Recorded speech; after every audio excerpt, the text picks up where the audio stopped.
الله أكبر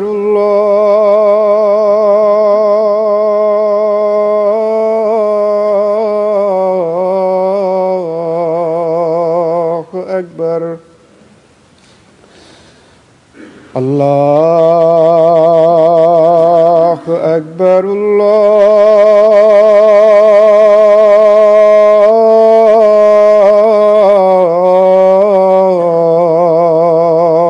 أكبر. أشهد أن لا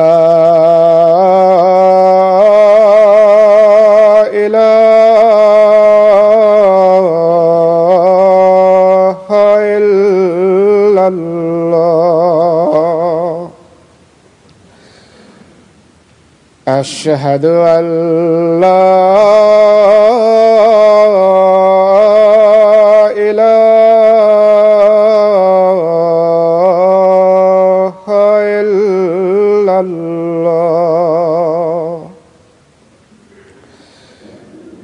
أشهد أن محمدًا رسول الله.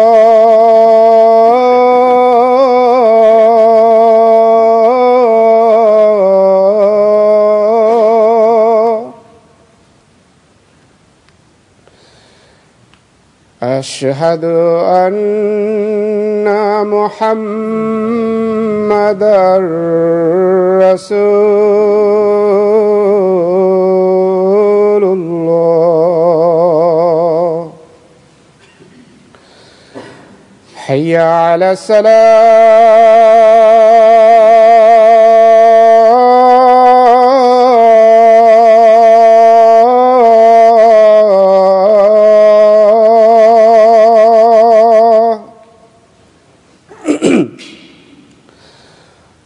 حي على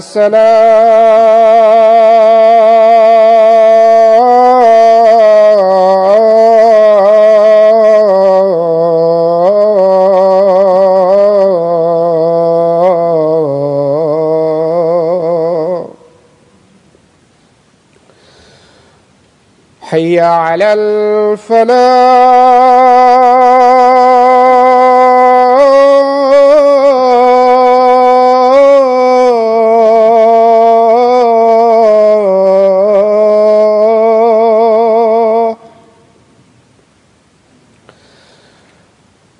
حي على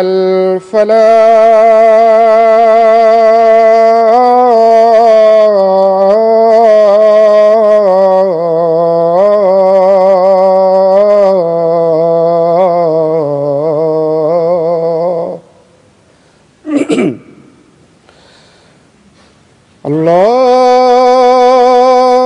أكبر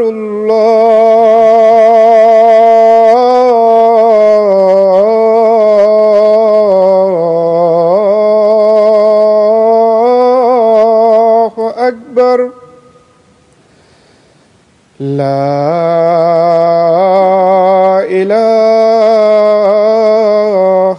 إلا الله.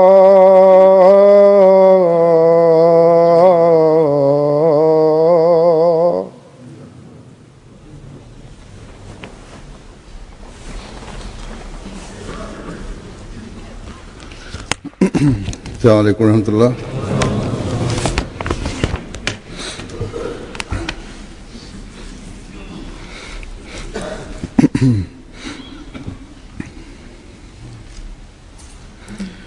أشهد أن لا إله إلا الله وحده لا شريك له وأشهد أشهد أن محمدا عبده ورسوله أما بعد فأعوذ بالله من الشيطان الرجيم بسم الله الرحمن الرحيم الحمد لله رب العالمين الرحمن الرحيم مالك يوم الدين إياك نعبد وإياك نستعين اهدنا الصراط المستقيم صراط الذين أنعمت عليهم غير المغضوب عليهم ولا الضالين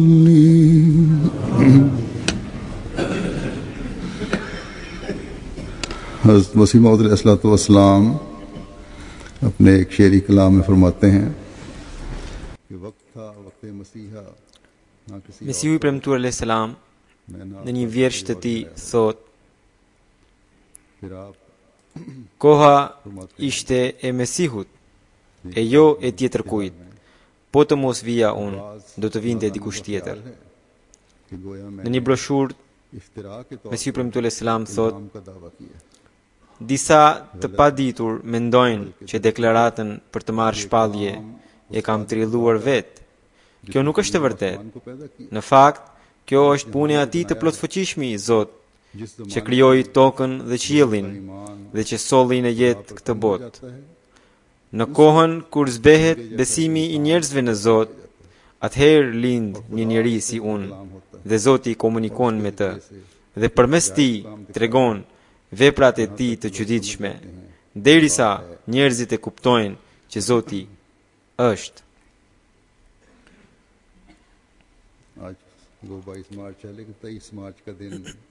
Sot,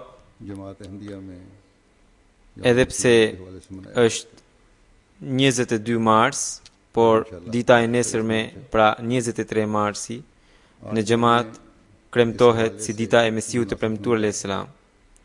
Pra nesër, inshallah, do të jetë 23 mars. Prandaj, për fjalimin e sotëm, mendova të udhës t'ju tregoj me fjalë të Mesiut të premtuar alayhis salam provat e vërtetësisë së tij, mbështetjen e Allahut të lartësuar, nevojën e imamit të kohës, si dhe thirrjen e Mesiut të premtuar që ai u bëri muslimanëve që ta pranojnë e ta kuptojnë pozitën e tij. Siç u thash, këto gjëra do t'ju tregoj me fjalët e Mesiut të premtuar alayhis salam. Ai thot: ato katastrofa toksore e qiellore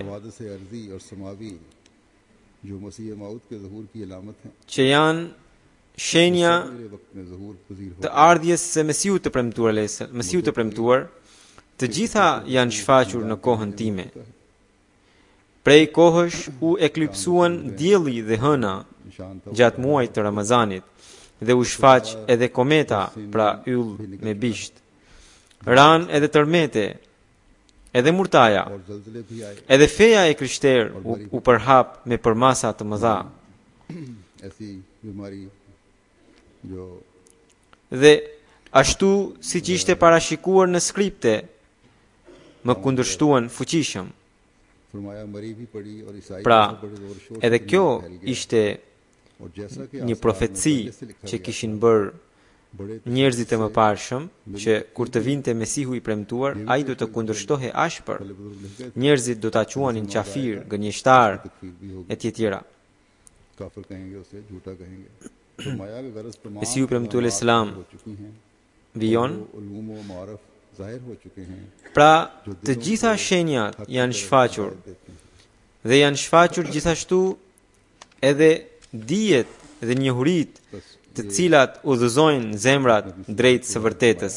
ये चीजें सारी जाहिर हो रही हैं फिर भी तुम लोग होश नहीं करते Pra, këto ishin fjalët e Mesiut të premtuar alayhis salam, në të cilat ai tregoi që të gjitha këto shenja janë shfaqur tashmë.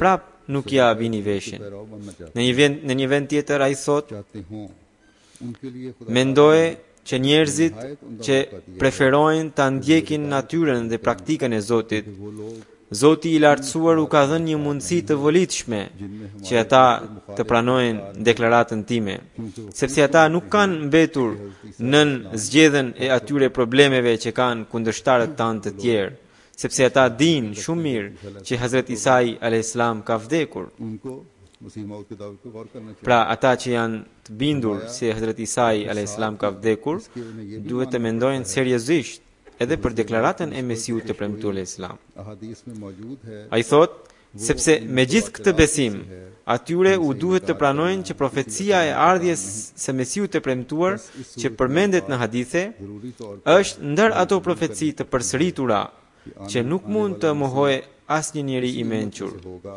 Duke qenë në këtë situatë, ata janë të obliguar të pranojnë që Mesihu do të vinte, ये मौत होने का duhet të ishte nga ky umet. ये तो ठीक Pra Mesihu që do të vinte duhet të ishte nga ky umet. Megjithatë, është e drejta e tyre që të ngrejnë pyetjen se si mund ta pranojnë si të vërtet deklaratën e Mesihut të premtuar. Pra, दलील क्या है do më thënë, mirë që Mesihu i premtuar duhet të jetë nga ky umet, por si mund të provohet që deklarata juaj e Mesihut të premtuar është e vërtetë? और जिस कस्बे Pra, këtë pyetje Mesihu i premtuar Islam tregon që të mirëqen, domethënë. Mesihu i premtuar Islam thot, खासा को pyetja që cili është argumenti që ti je ai Mesih i premtuar, përgjigjja e saj është që koha, vendi dhe krahina në të cilën Kurani i famlart dhe hadithet parashikojnë të shfaqet Mesihu i premtuar, misionet e veçanta që janë përcaktuar si synim i ardhjes së Mesihut, katastrofat toksore dhe qiellore që janë caktuar si shenjat e shfaqjes së Mesihut të premtuar, dijet dhe njohuritë që do të sillte në veçanti Mesihu i premtuar, të gjitha këto gjëra Allahu i lartësuar ka përmbushur në mua, në kohën time dhe në vendin tim. कि चूं मरा हुक्म Pastaj कौम मसीही दादा मसलहत रा इब्न मरियम नाम मन बिन हादा Pastaj भारत निशान वक्त में गोयत जमीन për të qenë akoma më shumë të bindur, Zoti gjithashtu më ka dhënë ndihmë qiellore. Pas këtyre fjalëve vijojnë këto vargje në gjuhën perse: Çu mera hukm az pe qaum masihi dadan muslihat ra bin Maryam nam min binha da and asma barid nishan al waqt me goyet zami in do shahid az pe tasdiq man ustadan. Do më thënë, nga që kam ardhur si gjukatës edhe për popullin e Mesihut, andaj jam quajtur biri i Merjemes. Shenjat vërshojnë prej qiellit edhe toka brëhorit që kjo është koha. Këto dy prova janë ngritur për vërtetësinë time. Pra ky është e përkthimi i atyre vargjeve. Pastaj Mesihu premtuar Islam thot: Shpjegimi i saj është që ajetet e Kuranit vërtetojnë që profeti ynë, Hazrat Muhamedi sallallahu alaihi wasallam, është shëmbëltyr e profetit Musa alayhis salam dhe se seria e kalifatit të tij është gjithashtu shëmbëltyr e plot e serisë së kalifatit të Musait. Po ashtu sikurse Musait alayhis salam i ishte bërë premtimi për ardhjen e Isait si kalif dhe përkrahas i Musait në kohët e fundit të profetizmit të izraelitëve, kur ata do të ishin të përqarë në grupime duke kundërshtuar njëri tjetrin, madje duke quajtur qafir, pra mohues njëri tjetrin. Ai Isa do të mblidhte sërish delet, pra fiset e ndryshme të Izraelit. Ai do të bashkonte ujkun me delën dhe duke qenë gjukatës për të gjithë ata do të azgjidhte mosmarrveshjet e tyre. Domethënë Isai do të bënte bashkim midis popujve të shtypër dhe atyre shtypës. Dhe do të zhdukte mdhefin dhe mërin. I njëjti premtim ishte dhënë edhe në Kuranin famlart, edhe për të cilin hedh dritë ajeti, pra i njëjti premtim ishte dhënë edhe për Muhamedit sallallahu alaihi wasallam, për të cilin hedh dritë ajeti. Ai do ta dërgojë atë edhe në një popull tjetër që ende nuk i janë bashkuar. Ndërsa në hadithe ka mjaft hollësi rreth tij. Për shembull, Thuhet që edhe ky umet do të ndahet në po aq grupime sa ishin ndarë hebrejt, se cili do të shpall qafir njëri tjetrin, pra do të quajnë gënjeshtar njëri tjetrin. Dhe ata do të përparojnë vetëm në armiqësi e urrëtie, derisa të vijë Mesihu i premtuar në botë si gjykatës. E kur do të vijë ai si gjykatës, do të largojë urrëtien dhe armiqësinë. Në kohën e tij do të bashkohen ujku dhe delja. Do të thënë shtypsi dhe i shtypuri, apo i dopti dhe i forti do të bashkohen në një fe dhe do të përpiqen që të kërkojnë vetëm pëlqimin e Zotit të lartësuar. या कमज़ोर और ताकतवर जो हैं वो इकट्ठे होकर एक दिन पर कायम होंगे और सिर्फ खुदा ताला की Kjo e vërtet, Mesihu premtuar Islam thot, kjo e vërtet dihet nga të gjithë ata që njohin histori që Hazret Isa alayhis salam kishte ardhur në një kohë kur popujt Izraelit ishin në përçarje të madhe, ishin bërë mohues dhe përgënjeshtrues të njëri tjetrit. Në të njëjtën mënyrë, edhe ky modest ka ardhur në një kohë kur mosmarrveshjet e brendshme të umetit musliman kanë arritur kulmin e tyre dhe një sekt ka filluar të quajë qafir sektin tjetër. Pikërisht në një kohë përçarjeje të tillë, umeti i profetit Muhammed sallallahu alaihi wasallam kishte nevojë për një gjykatës. Prandaj Zoti mua më dërgoi si gjykatës. देख लें कि कुफर के फतवे एक दूसरे पे लगाते हैं चाहे Edhe sot mund të shikoni se sekte të ndryshme shpallin vendime për të quajtur qafir njëri tjetrin. Edhe pse kur bëhet fjalë për xhamatin Ahmedia, ata bashkohen për të na quajtur qafir, për të na sharë. Por megjithatë, vendimet e tyre kundër njëri tjetrit për qafir ekzistojnë atje. कि हज़रत ईसा अलैहिस्सलाम Pastaj Mesihu premtuar Islam thot, ky është një përkim i çuditshëm për të cilin është treguar edhe në ajetet e Kuranit dhe në hadithet që ashtu siç Hazret Isa alayhis salam kishte lindur 13 shekuj pas Hazret Musait alayhis salam, edhe ky modest erdhi prej Zotit në shekullin 14. Pra pas Muhamedit sallallahu alaihi wasallam. Nga kjo kuptohet që vizionarët më të mëdhenj, pra ata që përjetojnë keshf, vizione shpirtërore në umetin musliman. Nga kjo kuptohet që vizionarët më të mëdhenj ishin të mendimit që Mesihu i premtuar do të vinte në shekullin 14. Mesihu i premtuar Islam thot, Allahu i lartësuar këtë e ka treguar edhe në emrin tim, siç më ka quajtur Ghulam Ahmed Qadiani, sepse në këtë emër plotësohet shifra 1300, dhe më thënë si pas numerologjisë, pra abjad, që përdoret në gjuhën arabe, emri Ghulam Ahmed Qadiani ka numrin 1300, pra si 13 shekuj. Pra, Kurani dhe hadithet sigurojnë mjaft prova që Mesihu do të vinte, duhet të vinte në shekullin 14. Ai do të vinte pikërisht gjatë përçarjes së muslimanëve dhe gjatë kohës kur urrëtia do të ishte në pushtet. Duke dhënë një tjetër dëshmi të vërtetësisë së tij, Mesihu premtuar Islam thot, në librin e tij Fususul Hakem, Sheikh Ibnul Arabi shkruan për një keshf, pra për një vizion të tij, që ai është që Mesihu i premtuar do të jetë Mesihu i premtuar do të jetë Khatamul Vilayat dhe do të lind binjak, duke qenë që fëmia tjetër të jetë vajzë, dhe se ai do të ketë prejardhje nga Kina. Domethënë, paraardhësit e tij të kenë banuar në vendet kineze. Kështu që vullneti i Zotit të lartësuar i plotësoi të gjitha këto gjëra. Mesihu premtuar Islam thot, un kam shkruar edhe më përpara që kam lindur binjak, pra bashkë me mua kishte lindur edhe një vajzë. Gjithashtu, paraardhësit tan kanë jetuar në Semerkend, që është pjesë e Kinës. Në një vend tjetër Mesihu premtuar Islam thot, unë kam shkruar edhe më përpara që sipas Kuranit famlart dhe haditheve të profetit Muhammed sallallahu alaihi wasallam, deklarata për të qenë prej Zotit mund të provohet në mënyrë të plotë e të përkryer atëherë kur ajo plotëson 3 kritere. Së pari, ajetet e Kuranit të dëshmojnë si të mirëqen, pra deklaratën. Do me thënë deklarata të mos jetë në kundërshtim me librin e Allahut. Së dyti, dëshmit e logjikshme ta mbështesin e ta vërtetojnë atë. Dhe së treti, shenjat qiellore ta vërtetojnë deklaruesin. Dhe në përputhje me këto tri kritere, deklarata ime është e saktë. Hadithet të cilat kërkimtarëve të së vërtetës u mundsojnë dritë të plot, domethënë për ata që janë kërkimtar të së vërtetës, e jo për ata që vetëm ngulin këmbë për mendimet e tyre. Pra u mundsojnë qetësinë e zemrës për deklaratën time. Ndërto është edhe përshkrimi i fizionomive të ndryshme të Mesihut të premtuar dhe të Mesihut të bijve e Izraelit.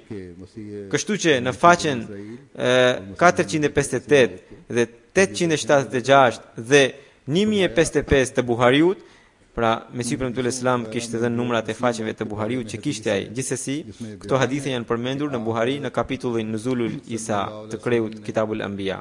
Pra ku përmenden përshkrimet e ndryshme të dy pamjeve të ndryshme të Mesihut e Izrael dhe Mesihut të Muhamedit. Mesihu premtuar Islam thot, në këto hadithe që thonë se i dërguari i Allahut sallallahu alaihi wasallam e pa Mesihun e premtuar në një keshf, i cili po i bënte tevaf Qabes, pra po sillej rreth Qabes, dhe në atë hadith i dërguari i Allahut sallallahu alaihi wasallam tregon që Mesihu premtuar kishte ngjyrë gështenje dhe se flokët i kishte jo kaçurel, por të drejtë. Pastaj përmendet edhe pamja e Isait, që ishte një profet Izraelit, në të cilin pra në atë hadith i dërguari i Allahut sallallahu alaihi wasallam thot se Isai kishte ngjyrë të kuqe dhe flokët i kishte kaçurel. Në Buhari vazhdimisht këto hadithe janë përsëritur dhe çdo herë është bërë dallimi që Mesihu i premtuar i ardhshëm do të ketë ngjyrë gështenj dhe flokë të drejtë, ndërsa Isai alayhis salam vazhdimisht është përshkruar si një njeri me ngjyrë të kuqe dhe flokë kaçurel. Kjo provon që profeti Muhammed sallallahu alaihi wasallam Mesihun e premtuar të ardhshëm e quan një njeri tjetër për të cilin thot imamukum minkum, pra ai do të jetë një imam prej jush, kurse Hazrat Isa alayhis salam e quan një njeri tjetër. Po për shkak të disa përkimeve, që të dy emërtohen si Isa biri i Merjemes. Një tjetër gjë me vlerë për të menduar është që profeti Muhammed sallallahu alaihi wasallam çdo herë kur e përmendi Mesihun e premtuar, nuk u mjaftua vetëm me përshkrimin e ngjyrës së tij, që ai do të ketë ngjyrë gështenje dhe do të ketë flokë të drejtë, por bashkë me të përmendi edhe Dejjalin, ndërsa çdo herë kur e përmendi Isain, profetin Izraelit, atje nuk ka folur fare për Dejjalin. Pra edhe kjo tregon që në sytë e profetit Muhammed sallallahu alaihi wasallam ishin dy njerëz me emrin Isa biri i Merjemes. Njëri ai që ka ngjyrë gështenje dhe flokë të drejtë, bashkë me të cilin do të shfaqe edhe Dejjali, ndërsa tjetri ai që kishte ngjyrë të kuqe dhe flokë kaçurel dhe që është Izraelit që nuk ishte me Dejjalin. Edhe një gjë që duhet mbajtur mend është që Hazrat Isa alayhis salam ishte sirian dhe sirianët as pak nuk quhen njerëz me ngjyrë gështenje, por indianët quhen njerëz me ngjyrë gështenje. Edhe nga ky argument kuptojmë që Mesihu i premtuar që ka ngjyrë gështenje në asnjë mënyrë nuk është ai sirian, por është indian. Këtu duhet të mbani mend që edhe historitë e të krishterimit gjithashtu tregojnë që Hazrat Isa alayhis salam nuk kishte ngjyrë gështenje, por si gjithë sirianët kishte ngjyrë të kuqe. Por pamja e Mesihut që do të vinte në asnjë mënyrë nuk është ajo e sirianëve, siç tregojnë qartazi edhe fjalët e hadithit. Pastaj Mesihu premtuar Islam në një vend tjetër thot: "Hoxhallarët e kësaj kohe, nëse mendojnë duke u mbështetur në sinqeritet e në besim, ata patjetër do të pranojnë që misioni i reformatorit, pra i Muxhedidit të shekullit të 14, është thyrja e kryqit. Dhe nga që ky është i njëjti mision që është i Mesihut të premtuar, andaj detyrimisht na del përfundimi që Muxhedidi i shekullit të 14 është Mesihu i premtuar. Dhe pikërisht në shekullin e 14 janë përhapur shumë të këqijat dhe shturjet, për shembull pirja e alkoolit, kurvëria, dhe nëse mendojmë thellë, do të kuptojmë që e gjithë kjo ndodh për shkak të mësimeve që synojnë të shlyhen mëkatet fal gjakut të një njeriu të vetëm. Domethënë të këqijat që janë përhapur sot, arsyeja e tyre është besimi i krijuar për shlyerjen e Jezusit, pra njerëzit filluan të kenë bindje se nuk do të kërkohet llogari për mëkatet e tyre. Mesihu premtuar Islam vion Për këtë arsye, mëkatet e tilla janë më të përhapura në Europë. Këtu përfshin të gjitha vendet perëndimore, të gjitha vendet që mundsojnë një liri të tillë. Tashmë ajo gjendet thuajse në çdo vend. Mesiu premtuar Islam vijon. Pastaj për shkak të shoqërimit të këtyre njerëzve, edhe te fqinjet e tyre u përhap ky shfrenim. Domethënë tashmë ky shfrenim nuk ka mbetur vetëm në Europë, por nëpërmjet mjeteve të kohës, si televizioni, mjetet të tjera të komunikimit, po përhapet në çdo vend. या आजकल के जरियों के जरिए से टेलीविजन और दूसरे जरा ऐसे पहुंच रही है Mesiu premtuar Islam thot, edhe pse njerëzit po shkatrohen nga sëmundjet nga më të ndryshme, por as kujt nuk po i shkon mendja që gjithë ky është një ndëshkim për shkak të veprave të tyre. Arsyeja është që dashuria ndaj Zotit të lartësuar u ftoh dhe zemrat e njerëzve nuk e kanë më respekt ndaj madhështisë së Atij të Madhi. ये लोगों की शामत अमाल है कोई सोचता नहीं Pra, इसकी क्या edhe katastrofat यही तो है që vinë në këtë kohë, gjithashtu duhet t'i bëjnë njerëzit që të reflektojnë dhe edhe ne duhet të kushtojmë më shumë vëmendje lutjeve.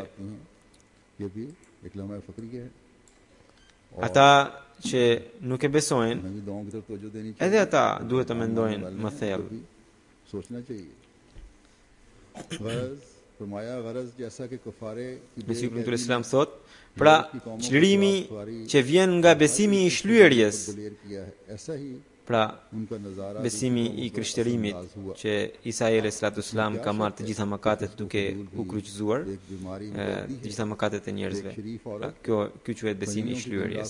Pra çlirimi që vjen nga besimi i shlyerjes, siç u ka dhënë guxim popujve të Europës për konsumimin e alkoolit dhe për çdo shturje, po ashtu modeli i tyre ka ndikuar edhe te popujt e tjerë. Kush mund të dyshojë se edhe mëkatet dhe shturja janë si një sëmundje ngjitse. Një grua e ndershme nëse qëndron ditë e natë vetëm me prostituta, atëherë edhe nëse nuk e bën mëkatin e hapët, asaj patjetër do t'i pushtohet zemra nga mendimet e këqija, sado të pakta qofshin. Sepse shoqëria ndikon, rrethanat ndikojnë, ambienti ndikon. पहुंच गई थी इसलिए अल्लाह ताला के फजल और अनायत ने Pastaj Mesiu premtuar Islam thot, 14वीं सदी का मुजद्दिद कसरे सलीब करने वाला हो क्योंकि मुजद्दिद Sedra dhe mëshira e Zotit të lartësuar kërkuan që njerëzit të gjejnë shpëtimin nga ndikimi helmues i besimit në kryq dhe të ngrihen perdet e asaj mashtrimi nëpërmjet të cilit njeriu i është dhënë pozita e Zotit. Kjo krizë nga që kishte arritur në kulmin deri në shekullin 14, Allahu i lartësuar nga bekimi dhe mirësia e tij dëshiroi që Mujaddidi i shekullit të 14 të jetë ai që thyen kryqin, sepse Mujaddidi vjen si mjek i cili e heq smundjen që është përhapur. Prandaj, nëse kjo është e vërtetë që thyerja e kryqit është misioni i Mesiut të premtuar, atëherë edhe kjo është e vërtetë që Mujaddidi i shekullit të 14 që e ka si detyrë thyerjen e kryqit është Mesiu i premtuar.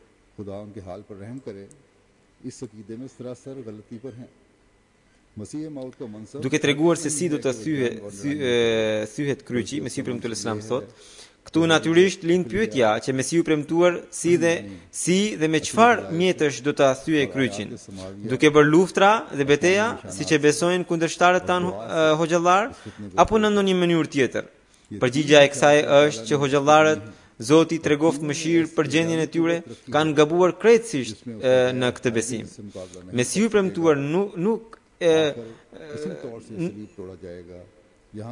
e ka fare si mision që ai të bëjë luftra apo beteja, por misioni i tij është që ta largojë këtë fitne, pra këtë sherr, përmes argumenteve të logjikshme, shenjave qiellore dhe lutjes.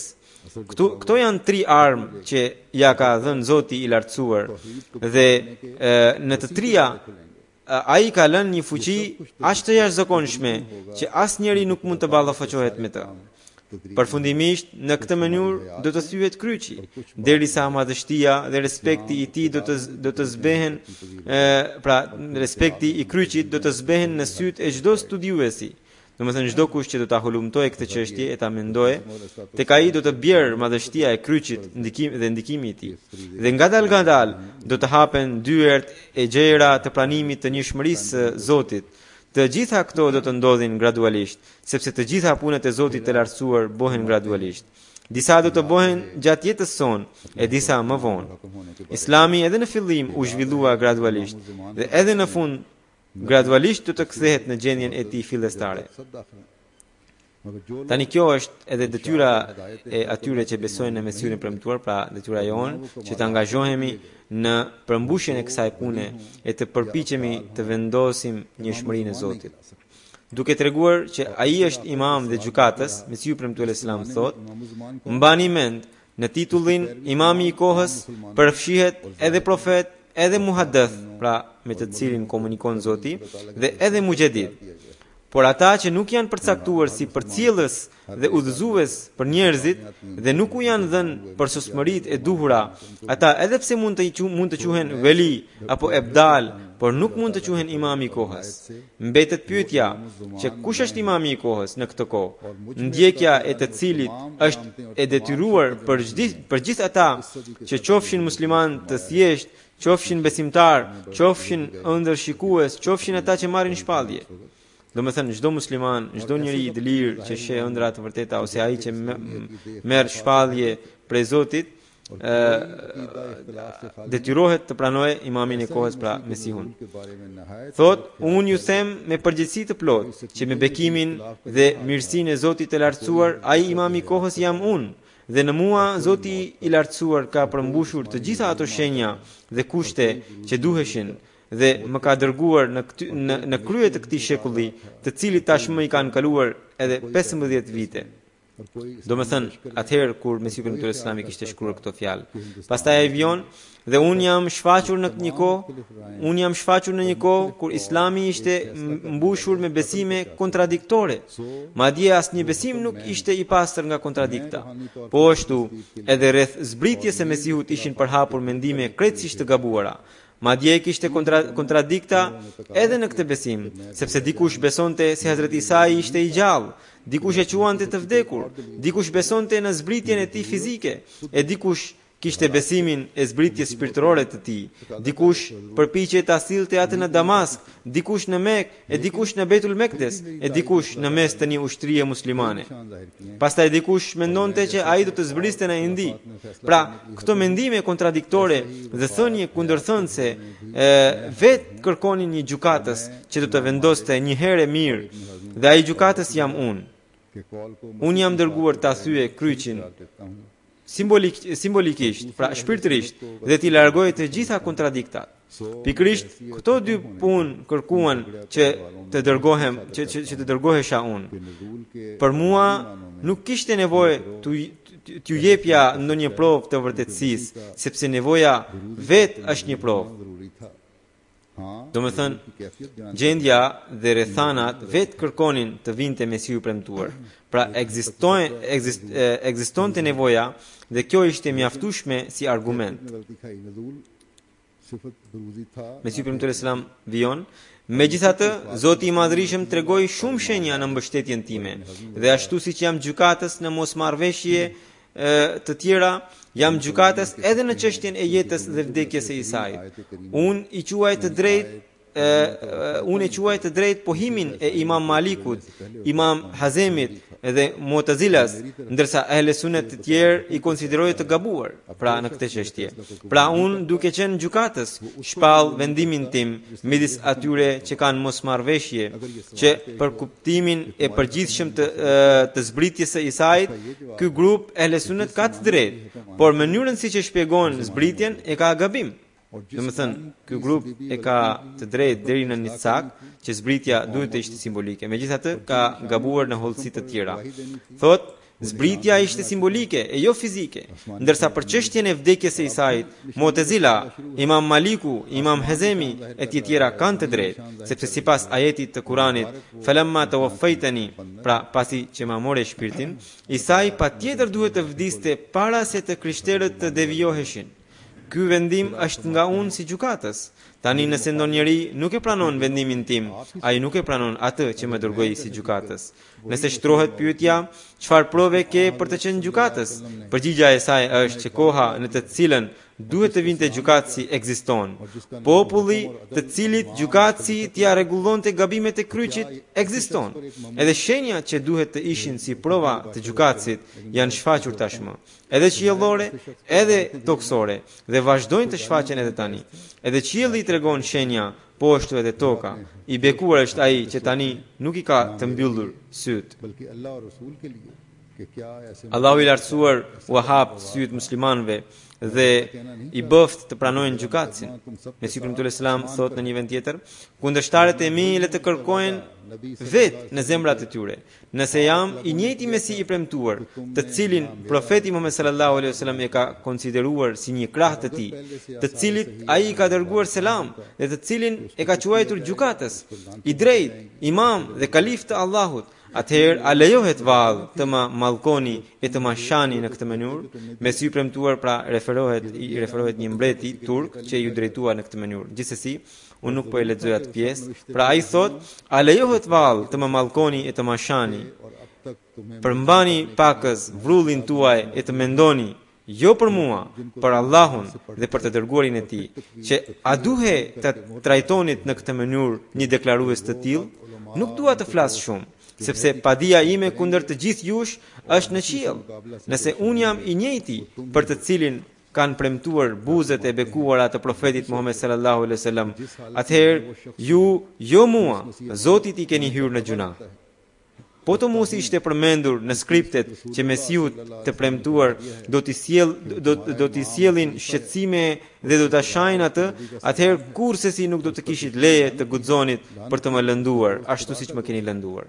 Pra ishte e domosdoshme që të gjitha profecitë të plotësoheshin që ishin bërë prej Zotit, të cilat për t'ju fajsuar ju deri më tani i keni në librat tuaj, të cilat ju veti lexoni me gjuhët tuaja, dhe duke më mohuar dhe duke më sharë, vet e vulosni që ata dietar të këqij dhe shokët e tyre që do ta mohonin Mehdiun dhe do ta përballeshin me Mesihun jeni ju. Pastaj Mesihu premtuar selam thot, mendoni edhe këtë, që derisa jam personi që deklaroje të jem Mesi i premtuar, për të cilin i dërguari Allahu sallallahu alaihi wasallam ka thënë, ai do të jetë imami juaj dhe kalif, dhe mbi të është selami i Zotit dhe i të dërguarit të tij, dhe armiku i tij është i mallkuar, dhe miku i tij është miku i Zotit, dhe ai do të vi si gjykatës për të gjithë botën dhe do të jetë i drejtë në të gjitha thënjet dhe veprat e tij. Atëherë ai ishte kjo mënyrë e takuas, pra e frikës ndaj Zotit, që pasi ta keni dëgjuar deklaratën time dhe pasi ti keni parë shenjat e mia dhe pasi ti keni parë provat e mia, të silleshit me mua në këtë mënyrë e të më përbuznit e të përqeshnit? A nuk janë shfaqur shenjat? A nuk janë shfaqur ndihmat qiellore për mua?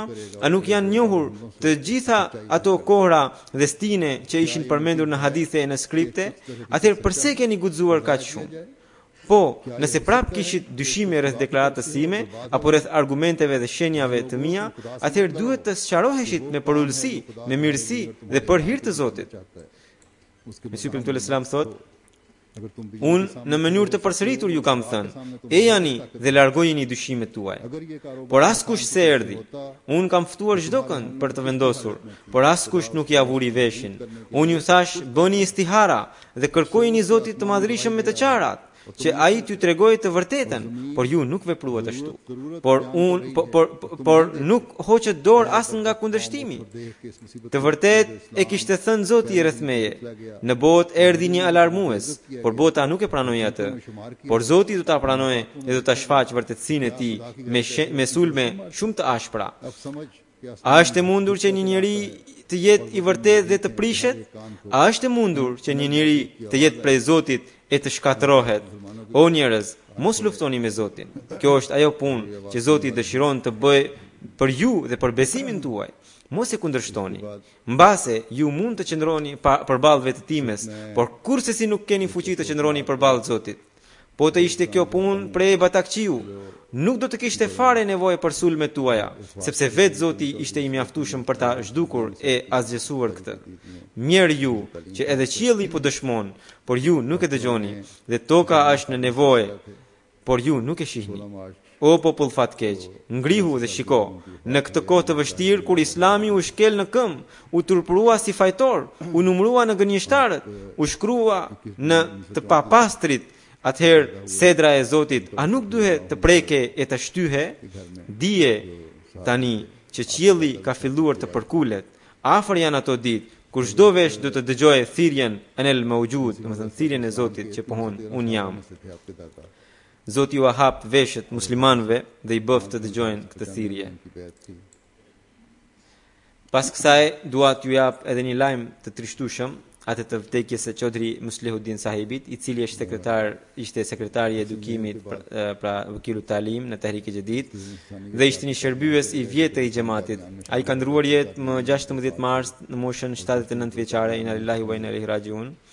Kishte lindur më 21 qershor të vitit 34 në shtëpinë e Sufi Ghulam Muhammad Sahibit, i cili ishte sahabi me sytë premtuar Islam, edhe gjyshi i tij ka qenë sahabi me sytë premtuar Islam, madje gjyshi i tij ka qenë ndër 313 sahabë të Mesihut, dhe kishte bërë betin më 5 qershor të vitit 1895, i cili pas ndarjes së Indis me urdhrin e kalifit të dytë kishte shkuar në Kadian, ishte ndër derveshët e Kadianit dhe aty ai kishte ndruar jetë dhe po në Kadian pranë Beheshti Mekbura u varros. Edhe babai i të ndjerit gjithashtu pati fatmirësinë për ta takuar Mesihun e premtuar dhe edhe ai si dedikues i jetës kishte shërbyer mjaft shumë në poste të ndryshme të xhamatit. Ai kishte qenë edhe mësues në shkollën e mesme të Talim Islamit, kishte qenë edhe drejtori i konviktit, ka qenë edhe sekretari i financës së xhamatit, ka qenë edhe zëvendës Nazir Ala pra babai i të ndjerit, zëvendës Nazir Ala të Sedrën Gjumen Ahmedia. Pra ai kishte shërbyer në poste të ndryshme. Ndërsa i ndjeri Muslihuddin Sahibi dhe baballarët e tij e kanë prejardhje nga Gujarati. Babai i tij kishte dedikuar qysh më 18 qershor të 49-s, por të njëjtin vit edhe ai e dedikoi veten. Atë vit, kalifi i dytë i Mesihut premtuar Islam kishte thirrur për intervistë 8 anëtar që kishin dedikuar jetën. Hazrat kalifi i dytë vetë kishte rregulluar fletën e provimit të tyre, vetë ua kishte marrë provimin dhe vetë intervistën. Ndërta ishte edhe Mubarak Muslihuddin Sahibi. Disave prej tyre kalifi u sa të vazhdonin në studime, sepse kishin bërë shkollën deri në klasën 9 në shkollën Talimul Islam. Pra edhe ky vazhdoi studime, pastaj mbaroi të mesmen në Qinjot me një mesetare të shkallës së lartë. Pastaj në vitin 53 kreu shkollën e lartë në Kolegjin Talimul Islam të Lahorit, pastaj kreu masterin në vitin 56 nga Universiteti i Punjabit në Fakultetin e Ekonomisë. Pastaj nga që ishte dedikuar në vitin 56 u caktua në zyrën e xhamatit në vokalet e divan. Shërbimi i tij i parë ishte në thesarin e Tehrik e Jadidit. Shërbeu disa muaj atje, pastaj u transferua në vokalet e Maal. Atëherë xhamati kishte një institucion komercial azio-afrikan. Ai u transferua atje, ku do të punonte për disa vite. Në fillim të vitit 64, ai u kthye sërish në Tehrik e Jadid dhe në vokalet e Maal Thani u caktua si zëvendës Wakilul Maal Thani, ku do të punonte deri në vitin 1972. Dhe më pas nga ai vit deri në vitin 2001 ai ka punuar si Wakilul Maal. Pastaj nga viti 2001 deri sa ndroi jetë, ai ka qenë Wakilu Talim. Përveç kësaj, ai ishte antar i shumë komiteteve dhe bordeve të xhamatit. Ishte edhe antar i Këshillit Kerperdaz të Beheshti Mekberas. Me bekimin e Zotit ishte një këshilltar shumë i denjë, pra këshillat jepte duke menduar dhe duke matur mirë. ishte shumë i ditur i çdo pune që bëri. Ai gjithmonë paraqitej në mbledhjet, së dyti gjithmonë vinte i përgatitur, pra duke bërë studime të duhura. Edhe me kalifin kishte lidhje shumë të sinqertë e të dashur. Shumë nga pjesët e Kuranit i dinte përmendsh. Kuranin e recitonte shumë bukur. Shpesh në mbledhjet e shuras ati i jepe mundësia për të recituar Kuranin. Periudha e shërbimit të tij shtrihe gjatë 57 viteve. Ai shërbeu gjatë edhe në organizatat e xhamatit si Khudamul Ahmadiyya e tjera. Në vitin 64 u martua edhe bashortja e tij ka qenë mbes e një sahabi të Mesihut premtuar Islam. Ajo ishte nga vendi Hare. Babai i saj quhe Ghulam Rasul sahibi. I ndjeri ka Muslehuddin sahibi ka 3 djem dhe 2 vajza. Bashortja e tij thot se nëse ndonjë mysafir apo shërbyes fliste keq për sistemin e xhamatit, për organizimin e xhamatit, ai më njëherë kundërshtonte dhe nuk e duronte dot. Bashkëshortja e tij është zëvendës kryetare e grave ahmediane të Pakistanit. Ajo thot se asnjëherë nuk e pengoi nëse ajo donte të shkonte në turne të xhamatit. Madje gjithmonë e përkrahte në punët e xhamatit. Disa herë kur ajo mbete e zënë në punë në ndonjë punë të xhamatit, vetë gatuante, por nuk e shqetësonte as pak atë. Para disa vitesh e kisha dërguar në një turne për në Bangladesh. Ai ishte i smur nga zemra, smundjen e kishte shumë të vjetër, gati nga 30 vjet. Në Bangladesh i uri shfaq shqetësimi dhe madje filloi t'i bllokohej edhe frymëmarrja. Djali i tij Mensur Anjum sahibi shkruan, pra atëherë i telefonova për t'i thënë se po vi atje në Bangladesh nga Kanadaja. Më tha jo, këtu kam ardhur me urdhrin e kalifit dhe xhamati po kujdeset mjaft mirë për mua. S'ka nevojë të vish. Djali i tij thot, për çdo gjë ai këshillohej me kalifin. Djali tjetër, Nasiruddin, është hafiz i Kuranit. Ai thot, babai im kishte amanete të njerëzve të ndryshëm dhe ai mbante të gjitha llogaritjet të amaneteve, të kontributeve të njerëzve, dhe që i mbante shumë të rregullt dhe vazhdimisht i njoftonte njerëzit për to. Djali tjetër Nejmuddin sahibi thot, kur ndodhte diçka në shtëpi, edhe në çështje të rëndomta, vinte te ne dhe na thoshte, i kam shkruar Hazurit për këtë që të na këshillojë e të lutet për ne. Pra ai shkruante gati çdo gjë, qoftë shtëpiake. Ai thoshte që ai që ka dedikuar jetën kurse si nuk duhet të kërkojë diçka. Tani në formularin e dedikimit të jetës kemi disa kushte të shkruara. Në kohën e tij thoshte nuk kishte ndonjë formular, kishte vetëm një kusht, nuk mund të kërkosh diçka.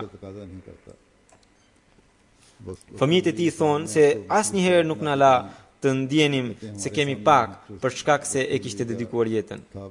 E vështirësonte veten, por nevoja tona na i plotësonte, thonë fëmijët.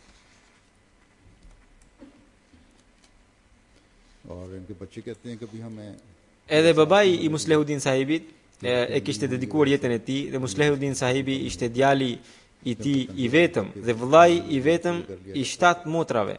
Pra babai i tij kishte 7 vajza dhe një djalë. Pra edhe atë e dedikoi, por kur nuk u ankua për ndonjë shtrëngim. Babai i Muslehuddin sahibit, pra Hazret Sufi Ghulam Muhammad sahibi, gjithashtu kishte kryer shkollën e lartë në shkencat natyrore. Kur kishte dalë në pension, ai kishte shkruar kalifit të dytë që kam dalë në pension, por unë kam dedikuar jetën, pres urdhrin tuaj për ndonjë punë tjetër. Çfarë duhet të bëj tani?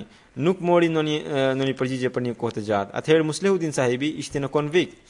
Duke kujtuar se babai duhet të jetë në vështirësi financiare, ai e la konviktin dhe erdhi në shtëpi për ta ndihmuar baban. Pra kishin kaluar në kohë të vështira. Më vonë Allahu i Madhrishëm i bekoi.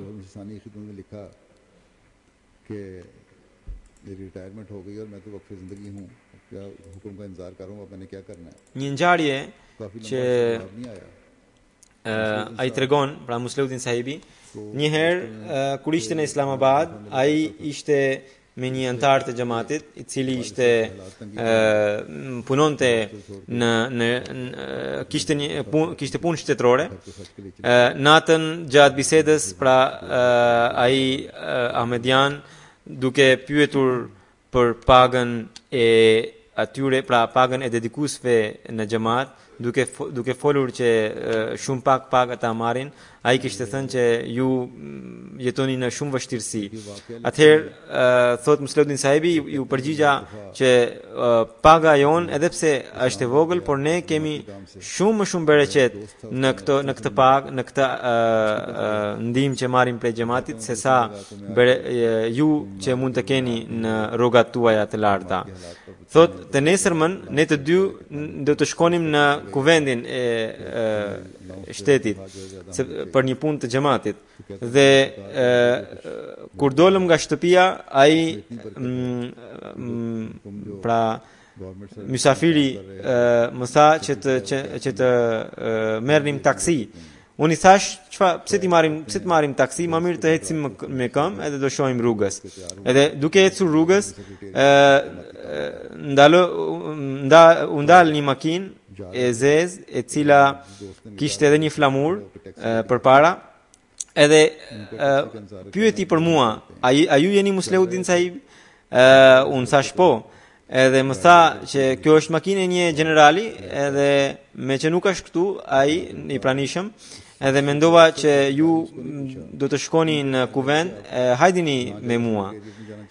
Thot, unë edhe ai mysafiri, ne të dy hipëm në makinë, pra në një makinë që kishte flamur, edhe që nuk u ndal as te porta në kuvend, as nuk na kërkuan pra kartën e identitetit apo në një dokument tjetër, edhe ne shkuam direkt në kuvend pa asnjë pengesë.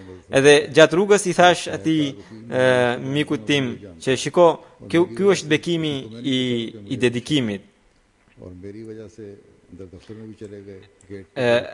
Edhe ai u ndal edhe nuk pyeti për ju, por pyeti për mua edhe pse unë nuk e njihja. Pra gjithë kjo ky është bekimi i dedikimit. Jo i katërt i Mesihut premtuar selam në një fjalim të tij të xumas tregon një ëndër të tij që kishte parë. Thot që isha në një autobus me shokët e tij dhe ne sikur të gjithë ne ishim turistë dhe do të kalonim një urë ku pra rriste një lum, dhe ndërsa autobusi pran urës u ndal dhe ne mbetëm aty dhe pastaj të gjithë filluan të zbrisnin dhe thot që unë nuk mbaj mend kush ishin shokët e mi të tjerë, por mbaj mend që ishte Mubarak Musliuddin Sahibi me mua. Ne të dy tham që pse të presim shumë, më mirë të hidhemi në lum edhe të notojmë pak sa për të kaluar kohën. Edhe gjatë notit thot që Mubarak Musliuddin Sahibi ishte përpara dhe ndërsa unë isha mbrapa, kalifi 4 thot. Dhe unë i thash Mubarak Sahibit që hajde ni kthehemi. Por Mubarak Sahibi tha se pse të kthehemi, më mirë kalojmë lumin kështu me notë. Edhe pastaj unë fillova të hidhja krahët, edhe ndjeva sikur mora një fuqi të jashtëzakonshme, edhe vetëm në disa krah unë arrita ti afrohesha bregut tjetër. Edhe kur u ktheva kokën, pash që bregun që lash ishte shumë mbrapa.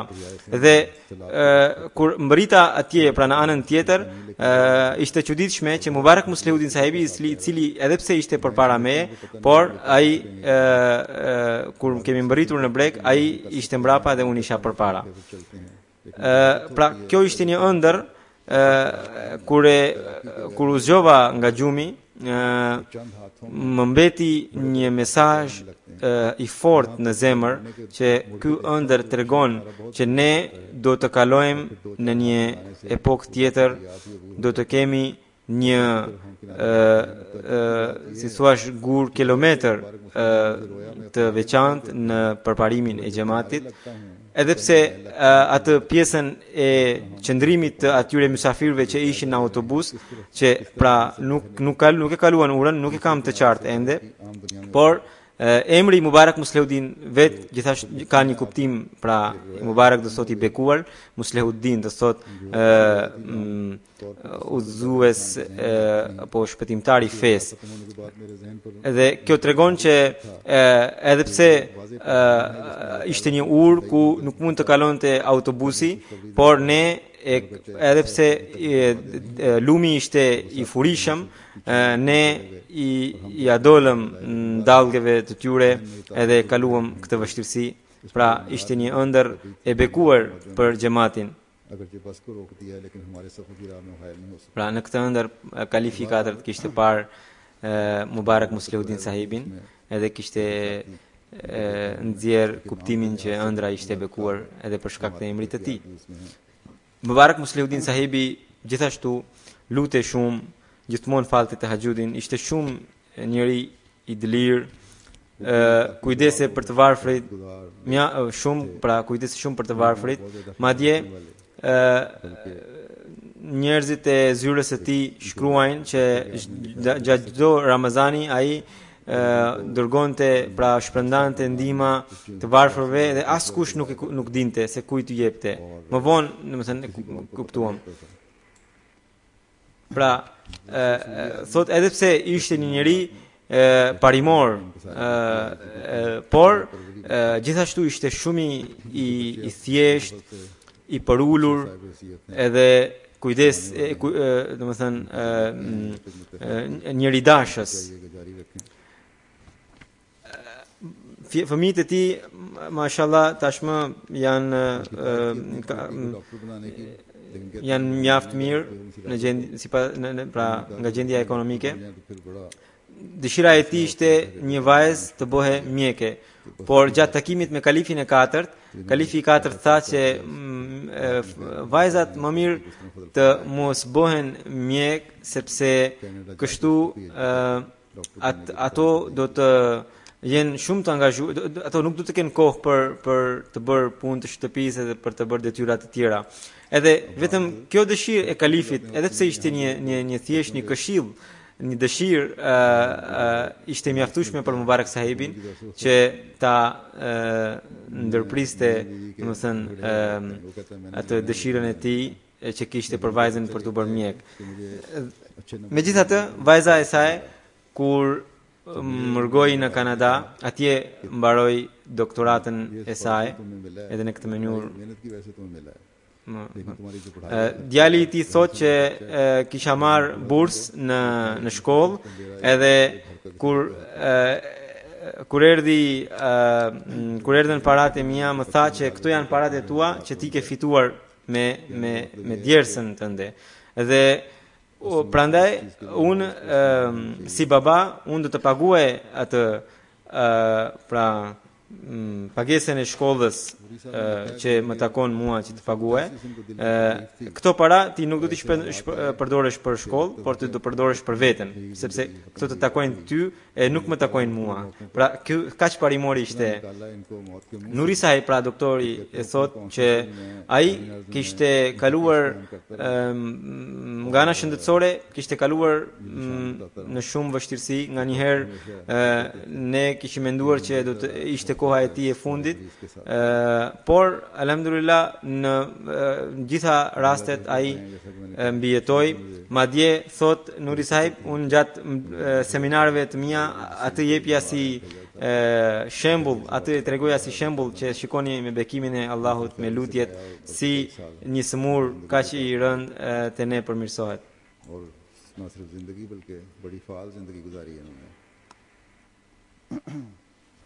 Thot me 20 mars, pra të 20 mars, me rastin e ditës së Mesihut premtuar Islam, në Xhamia Ahmedia të Rabwas, ai ishte ngarkuar të mbante një fjalim. Dhe kishte pra një ditë përpara ishte përgatitur nga ora 7 deri në orën 12 për fjalimin. Edhe misionari që qëndronte pranë tij tha që më tha me shenja që mirë është edhe ka përgatitur fjalimin, por ditën tjetër ai u shtrua në spital edhe dërgoi një mesazh që edhe pse fjalimin e kam gati, por më falni, nuk mund të paraqitem në eveniment që po zhvillohet.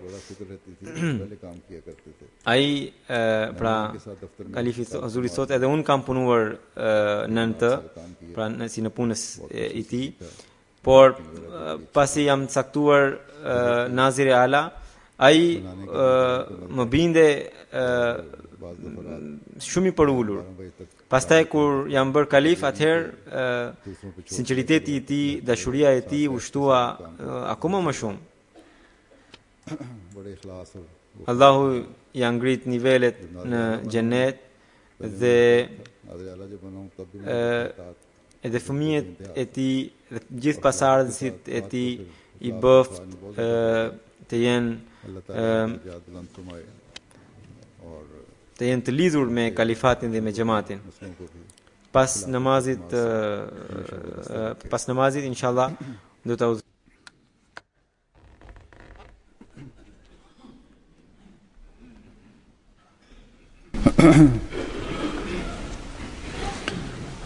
नमाज़ों के बाद मैं जिनका जनाज़ा गायब भी पढ़ाऊँगा इंशाल्लाह।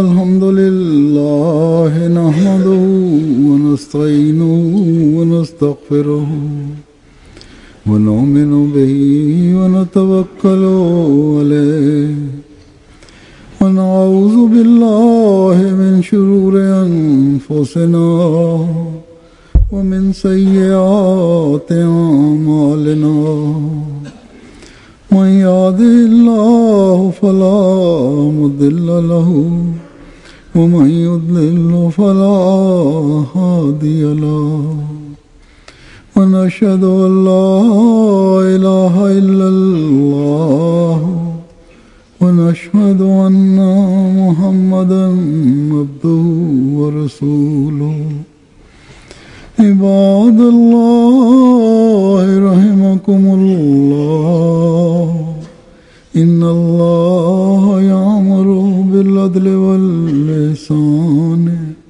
وإيتاء ذي القربى وينهى عن الفحشاء والمنكر والبغي يعظكم لعلكم تذكرون اذكروا الله يذكركم وادعوه يستجب لكم ولذكر الله أكبر.